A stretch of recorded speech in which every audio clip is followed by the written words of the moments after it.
Voilà, Emmanuel Macron prend son temps, on en est à 49 jours, le président s'interroge, questionne, consulte. 50 jours pour remettre de l'ordre dans sa vie avec le projet 50 jours. J'ai pris mes responsabilités comme président en décidant cette dissolution. C'était pas un choix facile. Le projet 50 jours a été créé par votre serviteur. Je suis rentré dans une période de chaos. Donc, pas de perspective sur l'avenir. Et donc j'ai pris mes responsabilités. En précipitant la crise politique. J'ai pris mes... Non, pas du tout. Bah, un peu quand même. Voilà, Emmanuel Macron qui attend, qui consulte.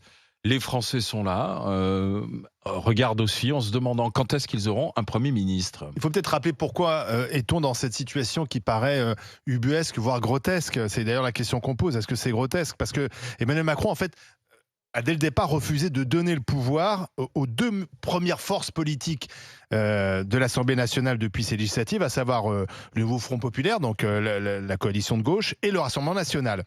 Partant de cela, le champ politique forcément est beaucoup plus restreint. Donc il ne peut nommer qu'un homme de centre-gauche ou un homme de centre-droit. D'où les hypothèses qui ont circulé ces derniers temps, celles de Cazeneuve et Bertrand, qui ont été d'ailleurs reçues hier à l'Élysée.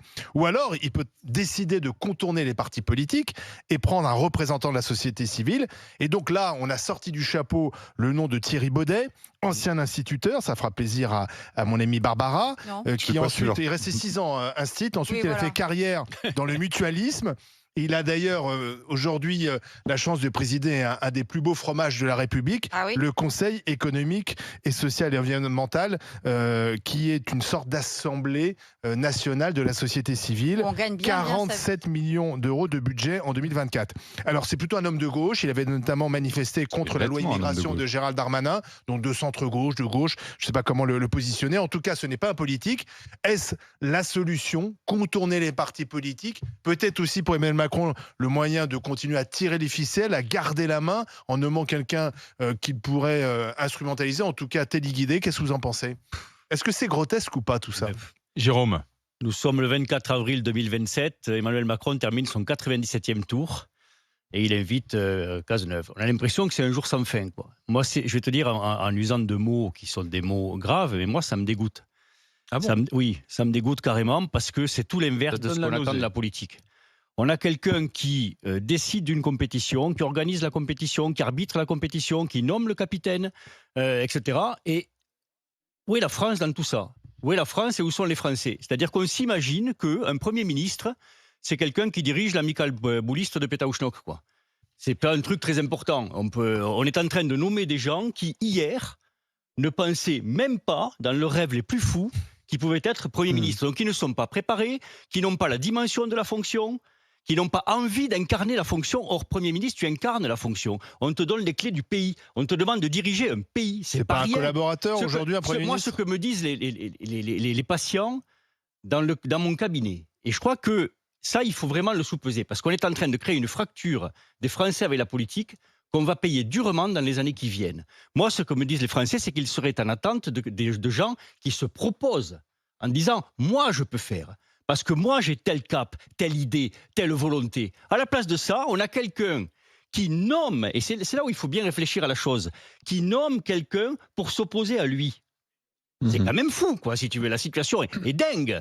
Et on perd un temps fou, on n'a pas le temps de perdre ce temps, et on a des jours qui passent, et des jours qui passent, et des jours qui passent, et les problèmes ne sont pas réglés. Et on a quand même quelqu'un qui nous a dit « j'ai dissous l'Assemblée nationale avant les vacances », parce que je ne pouvais pas me permettre de dissoudre au moment du PLFSS. Mais on y est. On est dans la même situation. Donc il a perdu les clés, le président est à poil, et on a l'impression qu'il ne sait plus que faire. Ben, la situation est gravissime, et je suis dégoûté. Ouais. Antoine. Moi, j'ai envie de dézoomer un petit peu et de regarder les choses et d'alerter tout le monde sur le fait que la mafia socialiste continue à se maintenir au pouvoir. C'est-à-dire que électoralement, le Parti socialiste est mort. C'est-à-dire qu'ils sont écrasés. Mais on a aujourd'hui en France le président du Conseil constitutionnel qui est socialiste, le président du Conseil d'État qui est socialiste, il a travaillé dans les cabinets des ministres socialistes, le président de la Cour des comptes qui est socialiste, la présidente de l'Assemblée nationale qui est socialiste, Yael Braun-Pivet, elle était bien adhérente au PS Le président jusqu'en du Conseil 2016. constitutionnel. Oui, notre ouais, ami Fabius. je l'ai cité. Le président de la République, un ancien socialiste. Le Premier ministre Et alors qu'on a... Gabriel Attal, c'est aussi un ancien Oui, socialiste. Et on s'apprête à désigner peut-être un nouveau Premier ministre socialiste, mutualiste, mais c'est encore un socialiste. Alors même que la droite, moi je suis de droite, LR plus RN, ça fait 40% aux dernières législatives. On peut rajouter le centre droit, Horizon. On peut rajouter le centre droit. Bref, la France est à droite et la mafia socialiste continue à tenir toutes les ficelles du pays.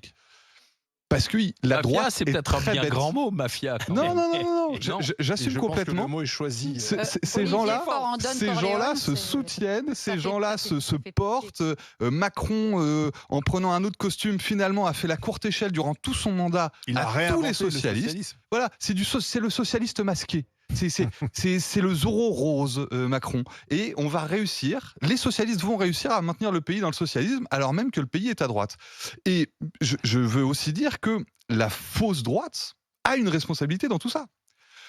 C'est laquelle la fausse droite La position de Laurent Wauquiez, D'accord. de dire aujourd'hui on participera jamais à un gouvernement, etc. Mais finalement, je comprends stratégiquement, ils veulent pas être associés à Macron, mais finalement, ils laissent la porte grande ouverte à la nomination d'un Premier ministre de centre-gauche. Mais quand est-ce qu'on va prendre le pouvoir? Et la position du RN aussi est critiquable, hein. C'est-à-dire qu'ils sont en retrait, en regardant, en disant... Ils ont été exclus de facto par Emmanuel Macron tout de oui, suite. mais aussi. je trouve qu'ils se battent pas beaucoup. Je trouve qu'ils se battent pas Mais parce beaucoup, qu'ils le ont RN. l'horreur. C'est ça qui est dramatique. Il devrait, Toute la France. comme le NFP, dire eh oh, c'est à nous, le Premier ministre, on est le premier parti de l'Assemblée Antoine, il nationale. t'aura pas échappé Et- que nous avons la droite la plus bête du monde. Ben, quand c'est même, exactement. hein. Bon, La mafia socialiste et la droite la plus des belle du monde. boutiquiers. Ah, le Oui, alors, pays est ça bien barré. s'appelle comment? Ça Les s'appelle mecs, c'est des l'UMPS. boutiquiers. Ouais, c'est ça. Je suis ils entièrement sont là. d'accord. D'ailleurs, ils ont été consultés. Je crois que l'UMPS a été largement consulté. On a eu Cazeneuve, Hollande, Sarkozy, Bertrand. On en a été tout essoufflé. Bon, c'est toujours les mêmes. On reprend les mêmes. Oui, Gérard Larcher, on Et prend les François mêmes et on Bayrou recommence. aussi. Il était Voilà, essoufflé, on prend mais les mêmes et on lequel recommence. Alors même que les Français ont dit ah ben non. La France, elle est tripartite, donc on a l'UMPS au centre, parce que Macron, c'est l'UMPS, d'accord? Et puis on a le bloc de gauche largement vampirisé, dominé par Mélenchon. Ça existe. C'est cette gauche-là qui, aujourd'hui, est l'incarnation de la gauche, que ça nous plaise ou pas. Et de l'autre côté, on a la droite nationale, que ça nous plaise ou pas, qui s'appelle le Rassemblement national et qui est le parti en dynamique. Eh ben, on a décidé que ces deux blocs-là, qui sont, si on les met ensemble, majoritaires, c'est-à-dire la gauche radicale, la droite nationale, ceux-là, oulala, ça pue, c'est pas beau, c'est pas gentil, ça fait des dizaines de millions d'électeurs, mais c'est pas bien, c'est pas beau. Et le centre mou, l'extrême centre, l'UMPS, alors lui, c'est lui qui domine. Mais excusez-moi, là-dedans, si tout ça avait été coordonné par un cerveau comme Mitterrand, ça aurait une autre gueule. Mais Monsieur Macron s'est révélé ne être ni le Mozart de la finance, ni le Machiavel de la popole. Parce qu'en politique politicienne, excusez-moi, on pourra me dire ce qu'on veut, il est nul. Il ne sait pas du tout faire ses petites magouilles, ses petits arrangements comme savaient le faire des Chirac, des Sarko et des Mitterrand. C'est à la petite semaine, il discute de ça avec son petit cerveau à lui tout seul et son copain Colère. Donc moi je dis, Monsieur Macron, nommé Premier ministre Alexis Colère, ce sera plus clair pour tout le monde, parce qu'on sait que de toute façon c'est les deux qui dirigent. Donc comme ça au moins on sait à quoi s'en tenir. C'est Colère Premier ministre, qui obéit à son grand copain, et son grand copain lui obéit, parce que des fois je me demande lequel des deux est Même plus, s'il est tombe plus 3 dominant. semaines après ou un mois après, alors. Oui, mais bon, vous savez, je vous dis, ce centre-là de l'UMPS, c'est pas son intérêt finalement de faire tomber le gouvernement, et c'est pas non plus Non, mais l'intérêt. surtout, tu dis si jamais c'est Alexis Colère qui est nommé, c'est Cassius Belli, à mon bah, avis, et- pour de toute les façon, formations de aujourd'hui- droite et du NFP. Aujourd'hui, le Rassemblement national, par exemple, n'a aucun intérêt, parce que c'est le Rassemblement national qui fera tomber ou pas une motion de un gouvernement. C'est pas NFP. NFP peut toujours déposer des motions de censure. C'est pas eux qui feront tomber. Ils ne feront tomber que si le RN vient avec eux. Donc, et eux, que s'ils vont avec le RN. Or, le RN, aujourd'hui, n'a aucun intérêt à faire tout de suite tomber un gouvernement. De toute façon, Et il de a toute été façon, ils l'ont exclu dit. de toute Ils l'ont dit, c'est négociation. NFP, on fait tomber, les autres, on verra. Donc, si même un Colère était nommé, le RN, son intérêt stratégique, c'est d'attendre le pourrissement. C'est tout. Donc, Ouais, mais le ils vont pays a pas attendre le que temps ça d'attendre. pourrisse un peu Voilà. plus, parce que même au RN, Alors on après, va dire les Français- l'intérêt général. Après, les Français regardent quand même. oui, Les Français, regardent. ils portent un jugement quand même très sévère. Il y avait un sondage Ouais. publié ce week-end et je pense qu'ils mettent tout le monde dans le même bain. C'est-à-dire mais là, qu'ils font pour pas le la coup- distinction entre Emmanuel Il y a eu- Macron et il y a les partis une rupture. politiques. Je pense que les Il y a une partis bascule. politiques, la gauche notamment, ils ont fait n'importe quoi. Je veux dire, déjà, ils ont tardé à trouver une D'accord, candidate mais ils pour l'ont trouvé Matignon. quand même. Ils ont trouvé une candidate qui sortait aussi de nulle part, un peu comme oui. Thierry Baudet, Lucie Ok. Castet, qui quand même s'occupait des achats à la mairie de Paris. Moi, je veux bien, elle était sans doute très compétente, mais enfin, tout d'un coup, on la met à Matignon, elle n'a pas été élue, elle n'est pas chef de file d'un mouvement, elle n'a jamais rien dit, elle n'a jamais parlé. Alors, je sais que dans l'histoire de la Ve République, Raymond Barre, personne ne le connaissait, Georges Pompidou non plus, mais enfin, ils avaient quand même un parcours derrière qui était un peu plus costaud. Donc, la gauche, c'est un peu fait harakiri en ne proposant pas tout de suite un Jean-Luc. S'ils avaient dit c'est Jean-Luc Mélenchon, Olivier Faure, mais Macron, il aurait bien été emmerdé parce Voilà, que là, il y je aurait eu suis une d'accord. pression et ça aurait été difficile de dire non à Mélenchon Faure puisqu'ils étaient arrivés Ouais. en tête.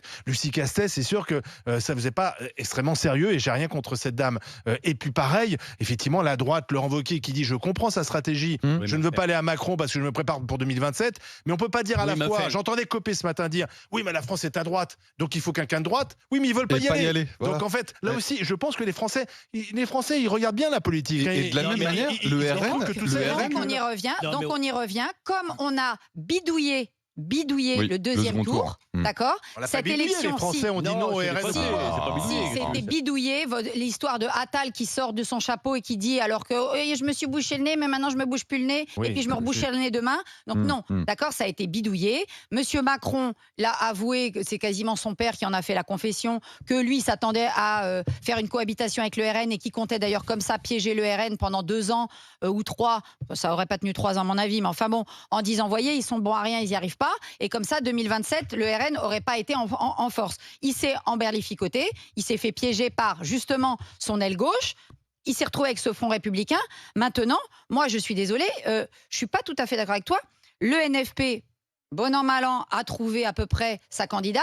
Mais non, mais C'était bon, un feuilleton mine si de- ridicule. Oui, bon. Mais non, mais au Mais moins, il ils a ont quand fait une même trouvé. proposition. Ils l'ont trouvé. Il y avait au moins une Non, proposition. ils ont trouvé quelqu'un, Oui, c'est d'accord. parfait. Non, mais et le C'est pas elle qui a demandé. RN n'a Pire, aucun intérêt, à aller se mouiller, puisque mais- de toute façon, eux, ils avaient dit, nous, on Excusez-moi, gouvernera que si on a la majorité absolue ou pas loin d'être absolue. Eux, ils sont cohérents. Le NFP Oui, est mais- cohérent. Les seuls qui sont pas cohérents En fait, et le qui en Front plus vont nous républicain a la, trop bien vont nous la marché. faire à l'envers, Non, mais c'est de ça le nous problème. remettre la Macronie. Moi, je suis désolée là-dessus. Je suis d'accord aussi bien avec le NFP qu'avec le RN. On peut pas nous refaire du Macronie. Jérôme. Non, mais Avec ce qui on s'est voudrait- passé, faut pas y Moi, rigoler, là. je voudrais voir les partis et les tendances politiques se battre pour prendre le pouvoir parce que la situation est grave. Eh oui. On a un pays qui a plus de 150 milliards de déficit et on est en train de discuter, de dire oh non, on se bat pour 2027. Et Et personne puis veut que y les aller. Français se débrouillent d'ici là. Ouais. Ouais. Mais personne veut y aller C'est pour ça réellement. que les Français auront un C'est jugement l'impression sévère. qu'ils donnent et c'est ça qui dégoûte les Français, la politique. Personne veut y aller. Lucie Castet, elle est ce qu'elle est. Mais encore une fois, elle a été nommée. C'est pas elle qui a fait la demande. C'est pas elle qui a dit moi j'ai la dimension, je veux y aller. Non, on lui a dit bon, toi tu vas y aller, tu colleras les timbres. Mais c'est pas possible à un moment, quoi.